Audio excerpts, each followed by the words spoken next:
Grace and welcome to my channel, and welcome to a layout share slash what's left in my kit kind of video. So if you watched the previous video, the one that I posted just before this one, it's going to show you the items that I put together and kind of made my own homemade scrapbook kit, and it's been a while since I've done that, so that was kind of fun.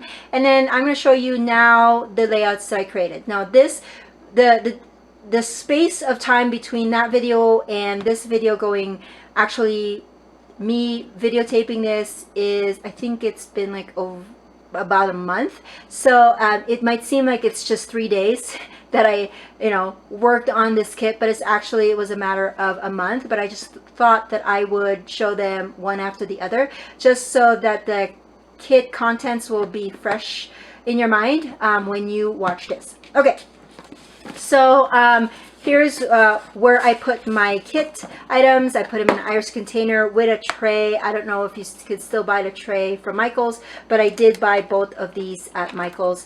And I'm just going to show you. So I still have stamps. I still have a few of those white die cuts from Jelly Bean. These are the papers that's left over. They're cut into circles because of a layout that I created, and then just a few more papers. Basically I just have scraps from this particular kit, which makes me really happy. I did not use any of the pins, which is a good indication for me that in the future no more pins, because I really don't use them. If you have any ideas on how to use pins, let me know in the description box below, because I'm kind of curious what people use these pins. I hope I can use them, but I don't know. So anyways, I have some more of the brads and the chipboard that's still there. I didn't really use this banner punch that much, just because I wanted a smaller banner. I think I used it once, maybe not even, I don't remember, but I did use the border punch, and I did not use this just because it was too small for my stamp. I had to use my 1 1/4 punch from Creative Memories. So that's that. And then I still have a few of the letters or alphas, titles, whatever you call them. I have a lot of those left. These are some of the papers that's left over. There's a few of those over here. Some cardstock. So those are my papers. And then so I really wanted to focus on using up a lot of the images from the sticker sheets, just because I knew that this is a summer themed kit, and I'm focusing on a lot of summer layouts. And if I felt like if I didn't use them in these pages, when am I going to use it? So I really wanted to focus on using as much of them, and I did. And I'm going to show you a layout that I created that I really like. I really just sprayed stickers on it, and I'll show you that later. But these are what's left over of I think I consolidated at least 4 sticker sheets, 12 by 12 sticker sheets, into about a couple of them left. So there's that one that's left over, and then there's this other one. As you can see, it is filled with whatever's left over. And then this one I didn't bother pulling out. And then the letters, I just kept them because, letters could be used for whatever layouts. And these are like leftovers from layouts or pages that I created before I made my kit. I just stuck them in there because they have no place to go. All right, so I'm going to show you the layouts. Oh, before I do that, let me go and move all these stuff around so we can have a clear space. All right, before I move on, let me tell you that most of these layouts that I created was actually based off of the Scrapbook Generation crop that they did. I think it's in the beginning of April. I might be wrong. I can't quite remember, but it was the Rockstar crop. And as you know, if you've been watching my layouts, my videos, you know that I'm a sucker for their crops, because they really have great challenges and great fun games, and plus their challenges are a month long, so I feel like that's doable for me. So let me share with you the layouts that I created for that particular challenge, and plus the basically layouts that I created with the kit that I had made. So this one, I actually pulled out a lot of these from my stash. It's the only thing I think that's from the actual kit is this one, this title and this chipboard. The reason why I'm showing you this is because I did make this for the crop, and basically I kind of tried to do a monotone where I did pinks and reds because it's Valentine's, but as you can see there's like pops of yellow here, and this is actually a paper from the kit. So this is a good way of using scraps because you just put strips of paper on the back. I did use different sizes just to make it kind of, you know, different, and then I did mat my photos. I did add a vellum just to make this whole block here in the center stand out, and so that's my first layout. A lot of these layouts do not have process videos. I apologize for that, but I hope that this kind of layout share will give you some inspiration.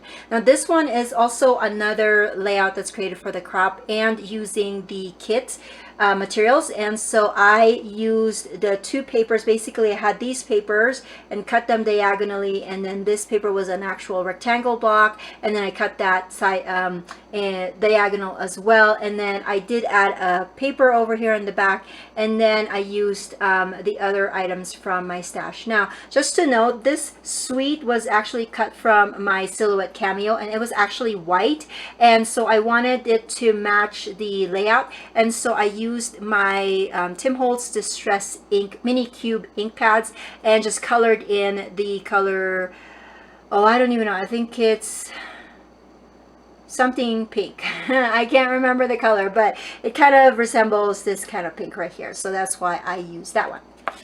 Okay, and then this next one is, as you can see, this paper was kind of has a I don't know if it's starburst, but it starts from the middle and just kind of bursts, all the rays kind of line up, and so I did not cut the inside of that. I did not gut it just because I wanted to, you know, have this on the bottom. So I did use this paper as a whole and then use some pattern paper scraps to go around it. Now these were the 3x4s from Julie Bean, and I backed this one up with pattern paper, but these ones I actually cut the inside of it to use as a frame on my photos. So that is something that if you have these kinds of die cuts and you really don't want to use the words or whatever is in there, you can always cut it out and then use that as a frame for your photos. Okay, and then here's what I was telling you about where I just had kind of a sticker sneeze, is that what they say, or I don't know, but I just put a bunch of the images on a pink cardstock,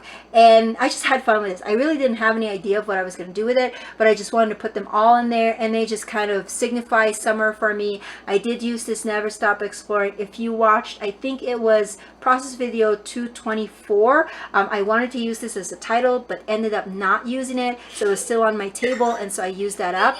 And then I did use my, sorry, my son is watching something. I did use my, I put my photos on the left, and I matted them with some yellow and then put some more stickers. So that is my layout over there. I don't know, do you think that I succeeded with kind of my sticker sneeze, or is that like just too much, just whatever? Let me know in the description box below. All right, and then this one is another one that I created for the challenge. The challenge was to do a repetition, and it says that you can make a 9 grid or a 16 grid photo block, and so that's what I did. I did a 9 grid one.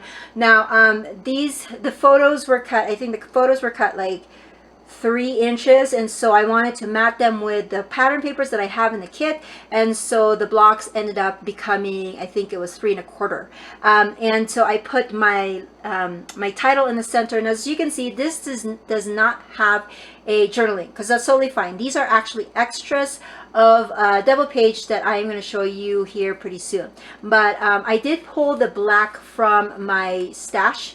It wasn't part of the kit just because I needed that to be framed, and I have a black shirt in one of the photos, so I thought that the black would make it stand out, or would blend with the photos, you know, the colors in the photos. And then I used my border punch to create that inside border there. I also distressed my photos. I don't usually do that, but you know, these are extra photos, I felt like it's okay to do that. And so I used my Heidi Swapp distressor, and I distressed the photos. Now this is the accompanying double page for that particular layout. As you can see, I have a ton of photos, and these are all sorry, these are all 2x3s, And I printed these off after I printed off some of those 3x4s. And so I thought that the 3x4s would just be, I don't know, they were just too, it doesn't match with the rest of the size of the photo. So I set them aside, and then I just worked on the 2x3s, and I was able to put a lot of them here. This is based off of a sketch from Scrapbook Generation. They had a group of 10 sketches used for mainly for 3x4 photos, and if I remember where it is, I'll make sure to link that in the description box below. But anyways, it is a paid sketch, but I really liked it because as you know, I use a lot of 3x4, so it has helped me a lot. And anyways, so I kind of deviated from the sketch, and to make sure that I have enough room for my photos, I put my journaling here, my title here, and then these are all banners from the pattern papers. And I did just hand cut this. I didn't use my punch just because the sketch called for it to be a 2-inch or maybe like a 1 3/4. I don't know, but it wasn't the same size as my my punch, so I just hand cut this, and that's totally fine. But I like that I was able to use these, and so this might be a good idea if you have scraps and a bunch of photos. Okay, the next one is this layout. Now with this one, I did use my punch, and I pulled out a few more yellows from my scrap stash just because I needed that to pop out. But the rest of it is from the kit, and I used some stickers here. I used the letters from the sticker that I pulled out. I did use some twine, pulled that out from my own stash, but I used the frame here. I used a few things that were in the kit, so I'm happy about that. And then this is another one that's based off of I believe a sketch from the crop, and this is one of the first layouts that I created. So as you can see, I still have a big block of pattern paper there, a lot of layerings of paper. I used a frame. I punched out some circles and did my stamping here. I used some stickers. I used a brad, a few more things that I had pulled out for the kit, and I added that there. Okay, now this one is based off of a sketch. This is also based off of Allison Davis's sketch support. She had a sketch, and we were supposed to like use that as an inspiration, and so the sketch I think was like this way, and so I flipped it to match the orientation of my photos. And again, I used a bunch of the circles. This is where you see those leftover circles that I had in the kit. That's where this all came from. I just cut out a bunch of the circles from the pattern papers and kind of you know, went as I go, see which one would work well as I layered them along. So that is another layout of mine. And then this is another double page layout based off of a sketch from the crop. And so this one it's very similar from the other double page layout, but this is a different mission. This one's from the San Luis Obispo, and the other one was oh, I can't even remember. This one's SLO. The other one was, ooh, I can't even remember. What was it? I know it's going to come to me once I see the pictures. Oops, sorry. Santa Barbara. There it is. This one's SB Santa Barbara. This one's San Luis Obispo. Anyways, these ones are 3x4. Well, no, it's 2x3. Sorry, 2x3s. But then I have one 3x4 here, and I did mat that with a cardstock just to make it stand out. I used pieces of paper. Now these ones are actually not whole 12-inch. I just cut them out as I go to, you know, tucked them in underneath the photos to make it look like they're one whole strip. And yeah, and I stamped the circle words or sentiments onto pink just to make it stand out, and then I did cut that out with a 1 1/4 inch punch. Okay, here's another double page layout. So I did 3 double page layouts, and this is based off of a sketch from that particular 3x4 sketch compilation pack, I guess. So it has a lot of strips over here. Scrapbook Generation is very known for that. The strips, I did just hand cut the notches over here just so that it will match the size of my strips. And then photos over here, vertical photos over here, horizontal on this side, my journaling over on this side. So, and a lot of use of the stickers. Okay, so those are my layouts from this kit. I hope that you guys like this layout share. If you have any questions, make sure that you leave that in the description box below. If you are interested in seeing these video, or sorry, these layouts in photo, let me know, and maybe I can make a blog post showing them, and I will link them here, or maybe announce it. I don't know. Let me know what you want to see from this layout share, and I will try to make that happen. Try, that's the key word here. But anyways, if you like these videos, please consider giving it a thumbs up and subscribing, and I will catch you guys in the next video. Bye.